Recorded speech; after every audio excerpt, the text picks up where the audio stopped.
Let's talk about basic fun. Let's talk about centipedes. Let's talk about dirty socks. Let's talk about all these things and more. Actually, we're just going to talk about two of them. Basic Fun is the company that made this Centipede mini arcade minicade. And I'm so glad that I finally found it. It has eluded me for a while. Um, these came out a few months ago. They do them in pairs.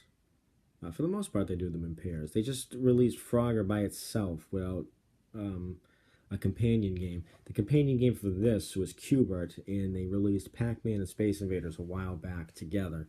So I assume for the most part they're going to do them in pairs. Maybe something else, Dig Dug or Bubble Bobble, or I don't know. Probably not Donkey Kong. Maybe Mappy. Maybe that would be one. Would come out next to go along with Frogger. But until I'm able to find one of those... No, but I did get the Pac-Man and the Space Invaders. I did videos on those, so you guys can check those out. Great logo, color scheme. Everything works out really nicely on this. It's a very good looking machine. The Centipede is terrifying, and I can only imagine if that's how actual centipedes looked. I probably wouldn't want to live on this planet. Or I'd probably be living on a different planet. I don't know how I got there. I just woke up. I was frozen in time and blasted off into space, and when I woke up, I crash landed on a planet full of these beasts. How did I get there? How will I get off? Will I be eaten alive? Will I survive? Is it Earth all along? Probably. You blew it up. You damn dirty apes. I misquoted that movie. Nobody fight me on that. Planet of the Apes is one of my favorites, so I can misquote it if I want. But this is about Centipede. Something that you really wouldn't want to find in a birthday cake. I was more than happy, more than excited to find on the shelf of my local Target. Like, I started dancing like Chris Farley did when he was with Kurt Russell there on Saturday Night Live. Like, I was really, really happy to find this son of a bitch.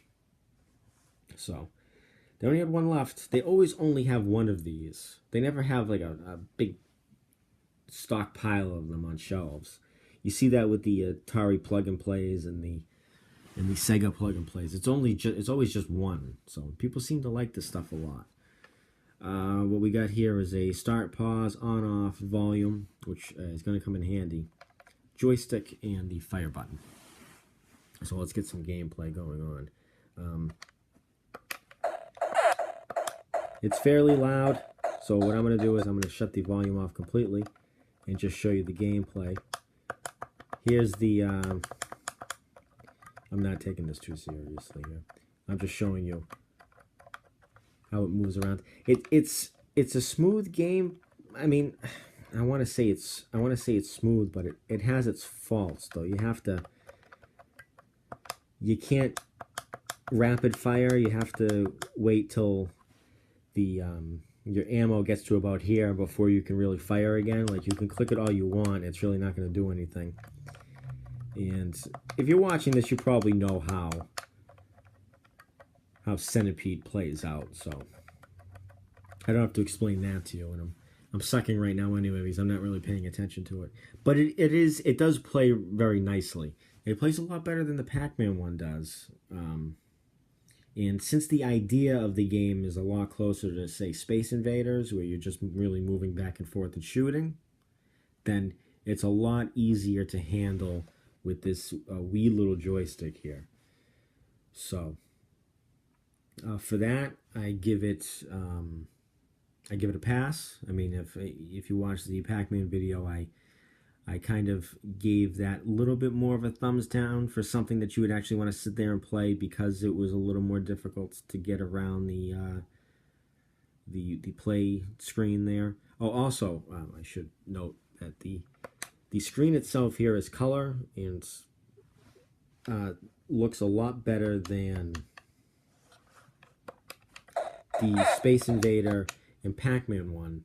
That's just the black and white, like, the like Tiger Electronic style, where you don't get any color or any backlighting here or anything. It's very plain, and it doesn't really stand out that much. But for these Cubert, Centipede, Frogger going forward, all the screens are like that. So, and like I said, or like I was saying, gameplay on this is fine because you don't have to go around a maze like in Pac-Man. The Pac-Man one doesn't really look that great, but this one looks really good. It looks really good. Really not going to make it look any better than you can get. It's probably the best you can get for something like this. So for that, I give it a thumbs up. And it does just look absolutely fucking awesome. It really does. It was about $20. If you're into these types of games like I am, yeah, it's kind of seeing me a little bit there.